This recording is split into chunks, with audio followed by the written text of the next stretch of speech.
stuff that they've already worked out in their schools hundreds and hundreds, if not thousands and thousands and thousands of times, and they know it works. So then when you use it and it works, you don't necessarily know that you could have gone through 10,000 times before you got to that point, but you already have. So if that helps.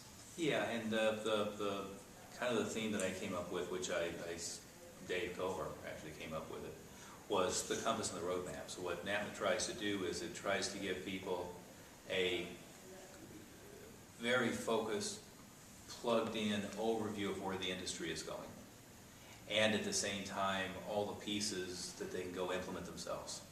Now, compared to like a franchise, it's not an A to Z consistent system, because again, we have, you know, some of the highest grossing Krav Maga, you know, licensees, and some United Studios guys who do very well, and ATA guys who do very well, and everything else. So they're going to have their own pieces that they plug into it. But whether it's things like at Peak Performers, Lee Miltier interviewing Brian Tracy, and us bringing that into our realm, which is part of the Peak Performance program, is that type of interview and weekly lessons that go with it every month. Or whether it's things as simple as having ad templates, and so whether it's a Valpak ad or a money mailer or whatever, where you can pull, you know, a place to insert United Studios logo, or, you know, your own logo and phone number and so forth. The other thing, which we haven't talked to anybody about yet, is we have a couple of relationships that are going to be really exciting. One of them, of course, is short-term, perhaps, which is with the studio that's doing Karate Kid. So a couple years ago, we did some tremendous stuff with Forbidden Kingdom and Kung Fu Panda.